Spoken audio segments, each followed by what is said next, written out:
Even though we may say it lightheartedly and so on, I know there are issues today where one wrong word could completely destroy your future. One misspoken analogy can be taken the wrong way. But in our cultural struggles globally, we are dealing with issues of huge dimensions. And the fact that a university setting like this can be a venue to afford a discussion of this nature is a tribute to all of you. And so I want to thank you as a campus, thank you for the organizers, and thank you for those who put in all of the hard work so that even if we disagree, we don't need to be disagreeable. My mother used to say when I was a young lad, once you've cut off a person's nose, there's no point giving them a rose to smell. And so I don't want to cut off any roses and then offer you cut off any noses and then give you a rose to smell. We hope we'll get the terminology right there. In the 1980s, sociologists like Daniel Yankelovich were writing about the cultural shift in dramatic ways. And in one of the leading publications, he was quoting Daniel Bell, the social thinker, and here's the way he defined culture.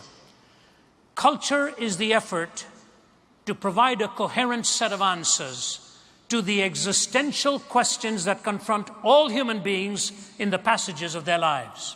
Okay? So culture is an effort to find not a disparate set of answers, but a coherent set of answers to the existential questions that confront all of us in the passage of our lives. Then he went on to say this, seeing where we were headed, a genuine cultural revolution then is one that makes a decisive break with the shared meanings of the past, particularly those that relate to the deepest questions of the purpose and the nature of human life. So a cultural revolution is underway when we are making a decisive break from the shared meanings of the past, particularly those deep questions that deal with the very purpose and nature of what human life is all about. So if it's an effort to find a coherent set of answers, and a cultural revolution takes place when we are taking a decisive break from the shared meanings of the past,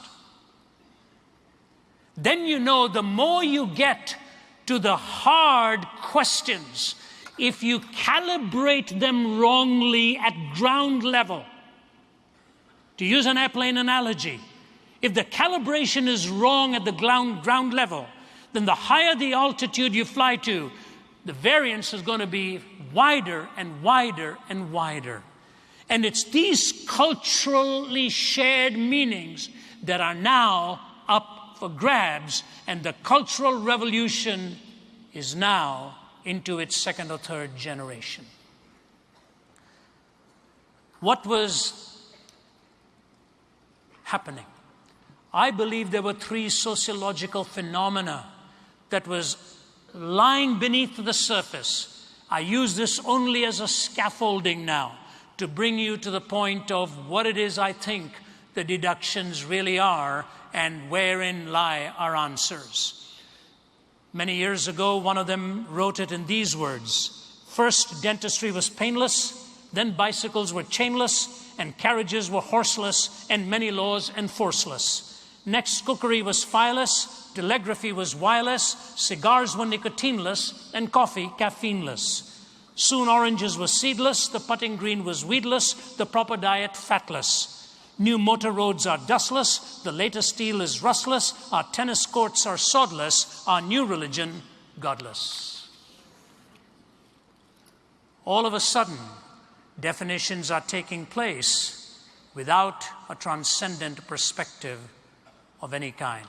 And the three underlying sociological phenomena were as follows. Number one, the process of secularization. What is the process of secularization? It is the process by which religious ideas, institutions, and interpretations were deemed to have lost their social significance. Where religious ideas, institutions, and interpretations were considered to have lost their social significance. Yes, they could function, But in terms of the hard questions of meaning, essence, and destiny, they were put on the margin and not considered as serious voices in the shifting sands of the Cultural Revolution. How do we even illustrate something like that? Say you were discussing a serious social issue of our time, and you had a panel in front of you on television, and you're watching the program. And you see an academic, you see a psychologist, you see a lawyer, you see a medical practitioner, you see a philosopher of ethics, and you're listening to all that they have to say. You see a behavioral scientist and so on. And then all of a sudden you come to a pastor and his or her view on the subject. The way the sociological fabric was changing at the moment the religiously ordained person started to speak on the subject, he or she was assumed at that point to be prejudiced on the subject, as if all the others were completely objective on what they were dealing with. That's precisely what secularization actually meant. That religious ideas, institutions, and interpretations were losing their social significance. When you saw this kind of thing taking place, you began to see what it was that people were actually arguing for or arguing against. The secularization process was described well by British journalist Steve Turner. We believe in Marx, Freud, and Darwin. We believe everything is okay as long as you don't hurt anyone to the best of your definition of hurt and to the best of your definition of knowledge. We believe in sex before, during, and after marriage. We believe in the therapy of sin. We believe that adultery is fun. We believe that taboos are taboo. We believe that everything was getting better despite evidence to the contrary. The evidence had to be investigated, and you could prove anything with evidence. We believe there is something in horoscopes, UFOs, and bent spoons. Jesus was a good man, just like Buddha, Muhammad, and ourselves. He was a good moral teacher, although we think his good morals were basically bad. We believe that all religions are basically the same. At least the ones that we read were. They all believe in love and goodness. They only differed on matters of creation, sin, heaven, hell, God, and salvation. We believe that after death comes the nothing, because when you ask the dead what happens, they say nothing. If death is not the end and the dead have lied, then it's compulsory heaven for all, excepting perhaps Hitler, Stalin, and Genghis Khan. We believe in Masters and Johnson. What's selected is average, what's average is normal, what normal is good. We believe in total disarmament. We believe there are direct links between warfare and bloodshed. Americans should beat their guns into tractors, and the Russians would be sure to follow. We believe that man is essentially good. It's only his behavior that lets him down. This is the fault of society. Society is the fault of conditions. Conditions are the fault of society. We believe that each man must find the truth that is right for him, and reality will adapt accordingly. The universe will readjust, history will alter. We believe that there is no absolute truth except the truth that there is no absolute truth. We believe in the rejection of creeds and the flowering of individual thought. And then he put this stinging postscript. If chance be the father of all flesh, disaster is his rainbow in the sky. And when you hear a state of emergency, sniper kills 10, youths go looting, bomb blasts school, it's but the sound of man worshiping his maker. If chance be the father of all flesh, disaster is his rainbow in the sky. And when you hear state of emergency, sniper kills 10, troops on rampage, youths go looting, bomb blast school, it's but the sound of man worshiping his maker. Now, I want to funnel this thought down to show to you what exactly the uppercase secularization process actually ends up doing. Now again, you'll have a chance to respond to it or have it clarified or even counter it in the question that you raise. But here's what happens. When secularization has moved into the marketplace of ideas, where anything from a transcendent basis is evicted by virtue of the fact that it invokes some transcendent perspective, what ultimately happens? What ultimately happens? Where do we turn to for our definitions that are not ultimately self-referencing? This was proven many years ago when a leading pornographic purveyor, whose pornography was considered to be so vile that the man arguing against it said, look, it actually makes Playboy magazine and all look pretty tame, and we wouldn't even be here discussing that genre. We're talking about something heavily perverted here in the abuse and use of children and women and so on in ways that are totally dehumanizing and degrading. But the man who was arguing for the defense of this man's right to produce it had a very clever way in a secularized consciousness to shape his questions. And here's what he said to a witness who was witnessing against it. And he said to him, have you ever gone into an art gallery? And the man says, yes. Have you ever gone into an art gallery where there are paintings by the great masters? Yes. Have you ever gone in there where you see paintings of the great masters of unclothed people? Yes. Have you paid to go into such an art gallery? Yeah.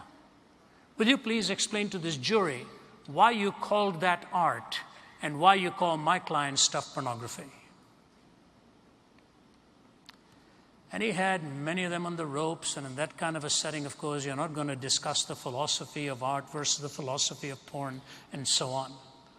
But as I would read the transcript of those and try to come to terms with it in my own mind, I thought to myself, you know what? This is not a new question for art vis-a-vis pornography. If you read the biography of Michelangelo, even the first time he started to paint disrobed people, he was put to the question by his teacher, who raised a very important question so that he would understand what his responsibility would be. He said, Michael, why are you doing this? Michelangelo said, because I want to see man as God sees man. And the teacher looked at him and said, but you're not God.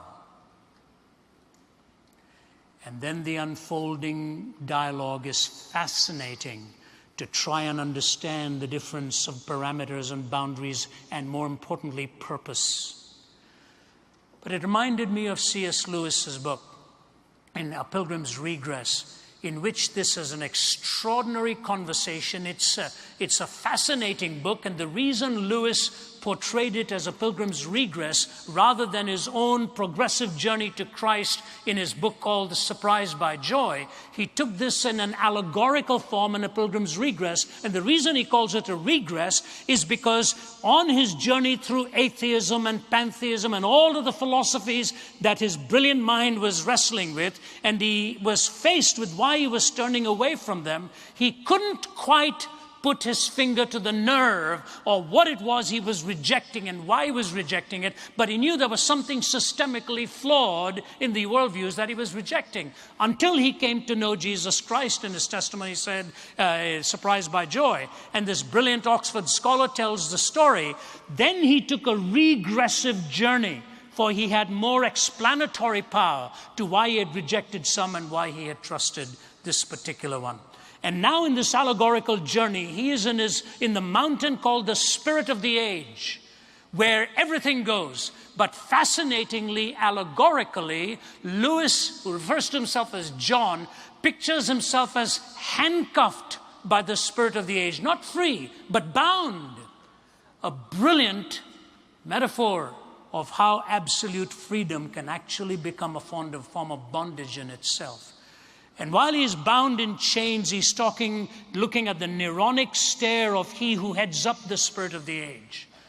And while he's talking to him, the waiter comes and serves him his breakfast, unbinds him.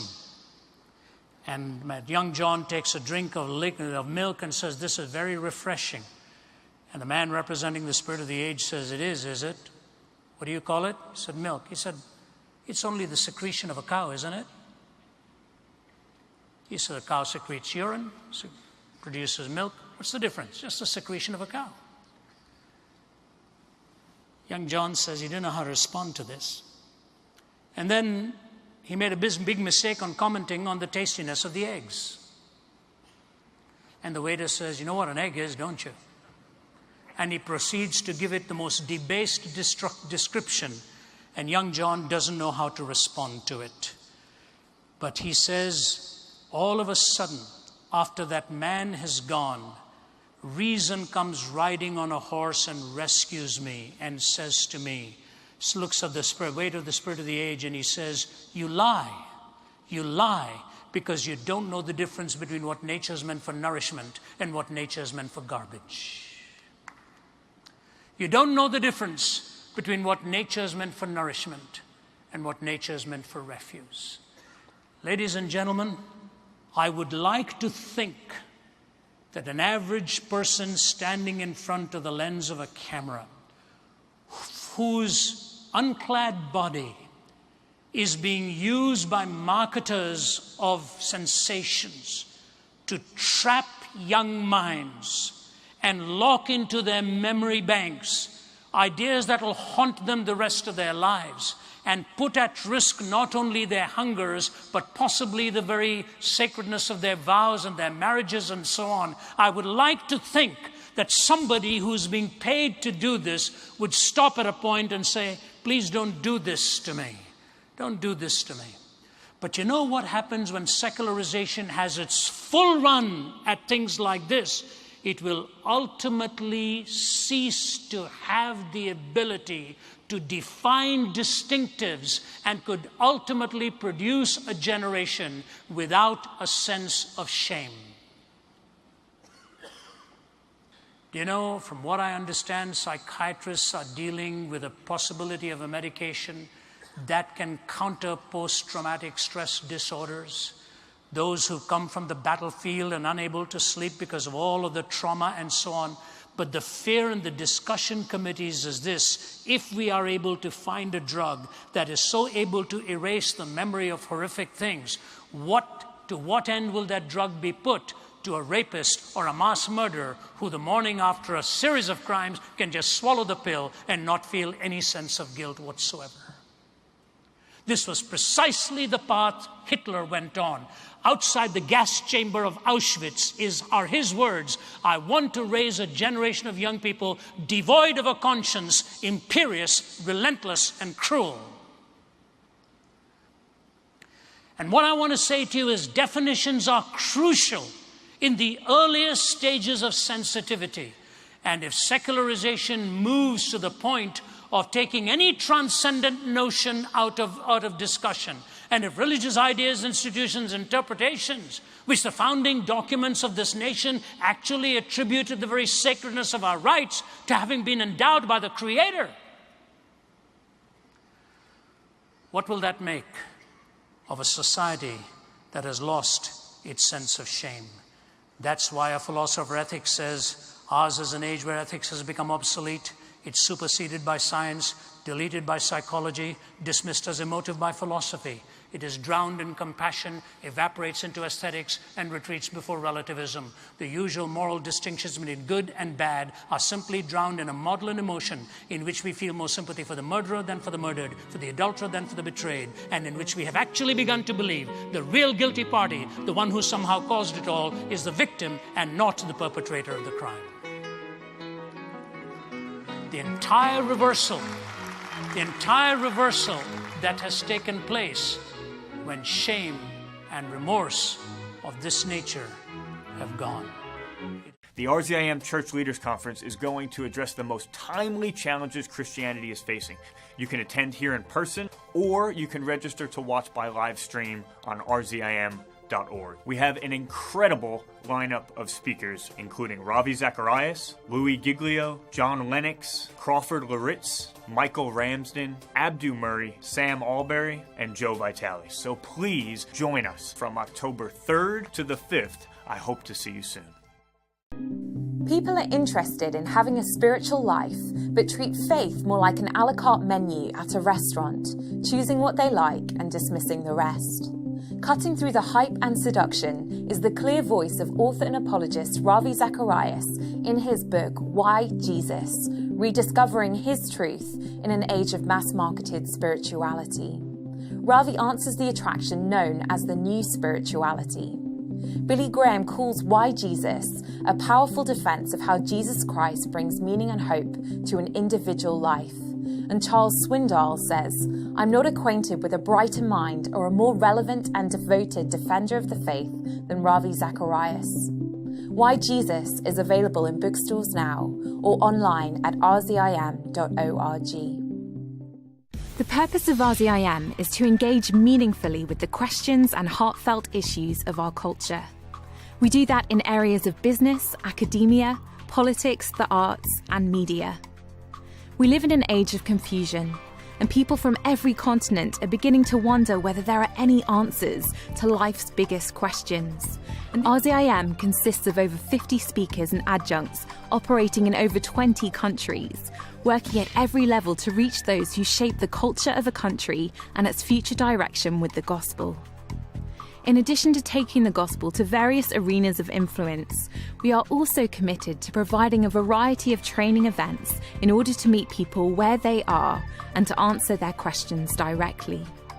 Whether it's engaging young adults and students through Reboot, Remind, and Big Deal questions, or the training we offer through the OCCA, RZIM Academy, and the New Zacharias Institute.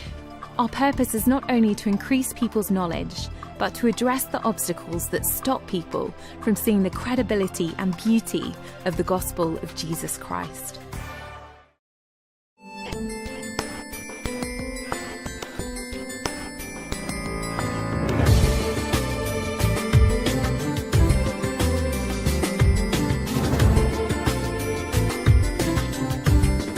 God alone knows how to humble us without humiliating us and to exalt us without flattering us. You've been watching Let My People Think with Dr. Ravi Zacharias. We're grateful for your prayers and financial support. If you'd like to know more about this ministry or would like to donate to our efforts, you can call us at 1-800-448-6766 or visit us online at www.rzim.org.